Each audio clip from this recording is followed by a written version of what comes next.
Hello guys, welcome back to my channel.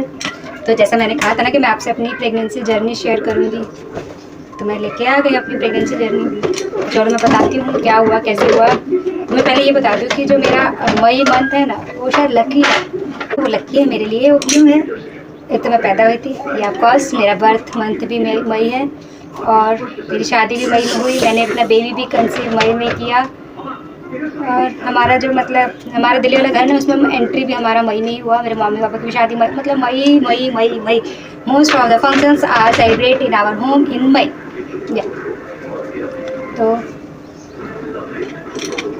Pregnancy journey की बात करूँ तो मैं आपसे बताना चाहूँगी कि जो 3 ट्राइमेस्टर होते हैं ना, 3 ट्राइमेस्टर में से जो सबसे टफ ट्राइमेस्टर होता है ना, वो सेकंड वाला होता है। सेकंड ट्राइमेस्टर में आपको भी नहीं पता चलेगा क्या से क्या हो रहा है, क्या होना चाहिए। बॉडी इधर से उधर हो जाती है पूरा थर्ड ट्राइमेस्टर, सेकंड ट्राइमेस्टर में। फर्स्ट ट्राइमेस्टर में तो क्या है, पहला मंथ चला जाएगा, आपको पता नहीं चलेगा करते हैं। मैंने 1 मंथ तो मेरे ऐसे चला के मुझे पता नहीं चला। मॉर्निंग सिकनेस हुई थी, बट यार जब तुम पहली बार होते हो तुम्हें थोड़ी आइडिया होता है कि क्या मतलब जो बॉडी में, मुझे तो ऐसा लगा शायद मेरे अंदर वीकनेस है, इसीलिए मुझे थोड़ी बहुत मॉर्निंग सिकनेस हो रही है, अदरवाइज कुछ नहीं। तो मुझे ऐसा ही लगा, मुझे कुछ खास लगा नहीं।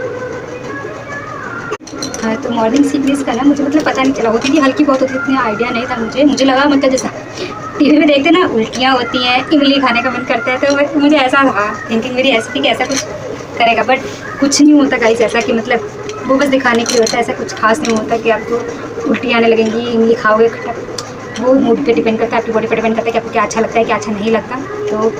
तो मैंने 10 जून को चेक किया था, तो मॉर्निंग में क्या था, तो मेरा I am pregnant on that time.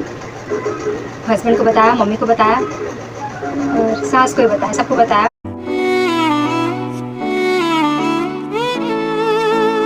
और सास को हस्बैंड को बताया था, मैंने अपनी मम्मी को बताया था।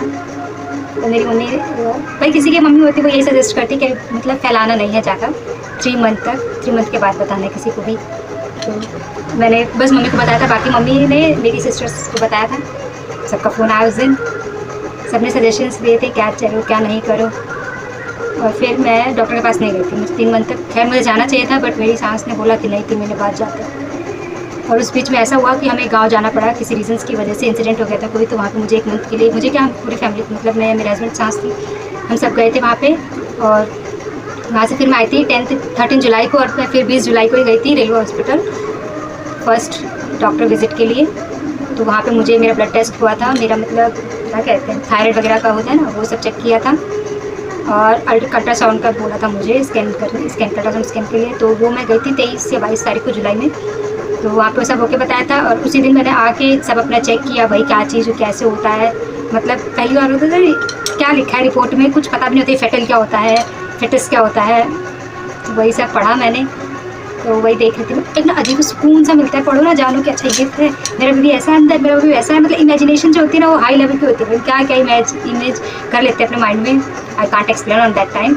ओके, तो वही करती थी मैं। फिर मेरा 3rd मंथ मतलब फर्स्ट ट्राइमेस्टर फिनिश हो गया, कुछ पता नहीं चला। हाँ, और वीकनेस वगैरह तो बता ही दिया, मॉर्निंग सिकनेस होती थी मुझे तो। और फिर सेकंड ट्राइमेस्टर स्टार्ट होता है मेरा। सेकंड ट्राइमेस्टर में भैया मुझे 26 अगस्त को हॉस्पिटल जाना पड़ता है। पता नहीं कि वोमिट हुआ, वोमिट होने के बाद पेन स्टार्ट हो गया, स्टमक हो गया मुझे। स्टमक होने के बाद मतलब मैंने सोचा मैं कंट्रोल करूँ, बट नहीं हुआ। फिर मैंने अपने हस्बैंड को कॉल किया, वो ड्यूटी से जल्दी आए। फिर हम वेट किया कि थोड़ा नरम, मुझे नहीं हुआ। फिर हम 3 या 2-3 बजे हॉस्पिटल के लिए गए। हॉस्पिटल में इमरजेंसी वार्ड में मुझे शिफ्ट किया गया।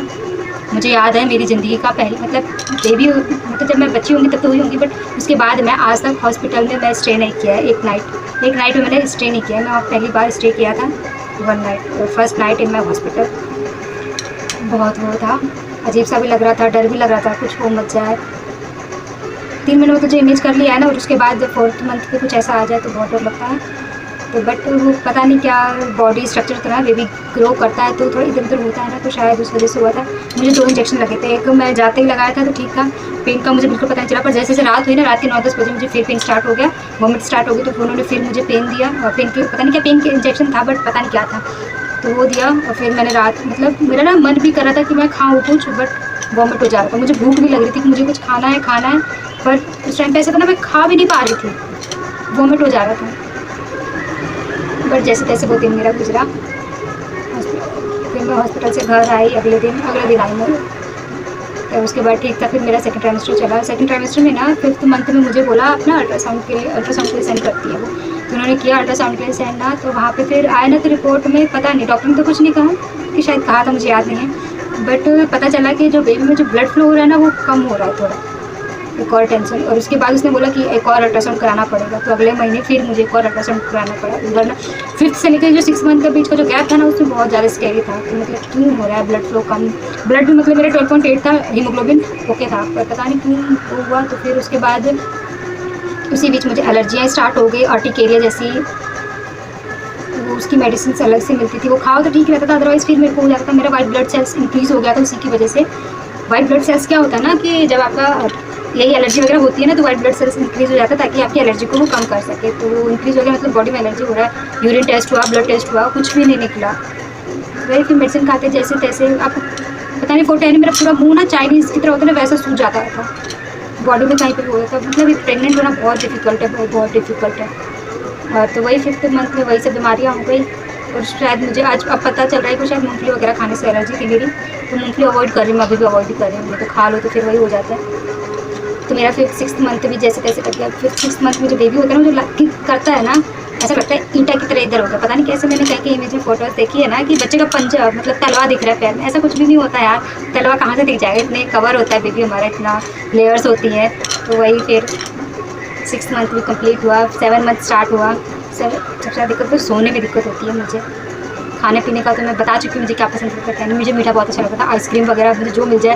और उस टाइम मुझे रात के 2-2 बजे 3-3 खैर में तो मेरी बचपन मतलब पहले से ही है ये मुझे कि मुझे रात में भूख लगता है, बट प्रेगनेंसी टाइम पे मुझे हर 1-1 घंटे में कुछ खाना, मैं फ्रिज में जाकर देखती थी क्या है खाने के लिए, मुझे कुछ चाहिए होता था। इतनी भूख लगती थी, इतनी भूख लगती थी, मुझे बता नहीं सकती। और करवट फेरने में तो बहुत नानी याद आ गई थी। आप सोचो ना कि लेटे करवट फेर कौन उठेगा, उठने में भी दिक्कत, करवट फेरने में दिक्कत, बहुत दिक्कत। खैर जैसे तैसे मेरी 7-8 मंथ के उसमें भी फिर अल्ट्रासाउंड 8th मंथ में गई थी ना मैं अल्ट्रासाउंड कराने के लिए। तो डॉक्टर ने, बाबू ने कॉर्ड लपेट लिया था 2 बार। डॉक्टर ने उसी टाइम कह दिया मेरा ना कि ऑपरेशन ही होगा। प्राइवेट में जाओगे, भीमसार में मतलब जो हॉस्पिटल है वहाँ पे आप जाओगे ना, तो वो आपको उसी में करेगा। पहले से ही डर गया जब मैं ये सुन के घर पर आई ना, डर लगा मुझे कि सच में ऑपरेशन के लिए प्रिपेयर होना पड़ेगा, माइंड सेट करना पड़ेगा, क्या होगा कैसे होगा। क्या रहने जैसे जैसे मेरा 8 मंथ भी कम्प्लीट हुआ, 9 मंथ ये जैसे जैसे बोल तो रही हूँ, पर बहुत डिफिकल्ट से काटे हैं मैंने। ये एक दिन लगता है कैसे कट रहा है हमारा, कब आएगा। 9 मंथ हुआ, 9 मंथ में तो भैया फिर दुखी हो जाती है, कब हो जाए कब हो जाए कब हो जाए, कुछ नहीं पता रहता। फिर ना मेरी एक मतलब मम्मी और मैं, एक हमारे ना एक और है मेरी बुआ लगेंगी, उनका भी बेबी होने वाला था ससुराल में ही, तो उनका होने वाला था। तो उनका मेरे से पहले डेट थी, तो उनका हो गया 31 जनवरी को। तो फिर मैंने पहले तो मेरा माइंड सेट ये कह रहा था कि पहले उनका हो जाएगा तो उसके बाद मैं टेंशन लूँगी। तो उनका 31 जनवरी को हो गया। अब मेरे दिमाग लगे ले मेरा नंबर आ गया। तो फिर मैं और मेरी सास एक ड्रेस थी मेरी, उसको फिटिंग करने के लिए देने गए थे। सब लोग इजी करवा था उस टाइम पे, तो हॉस्पिटल जाना होगा तो दे आते हैं। हॉस्पिटल ड्रेस क्या लेकर आएंगे, वही फिर दे के आए। रात में 12-1 बजे मैं उठी, अचानक से वाइट डिस्चार्ज हो गई मुझे।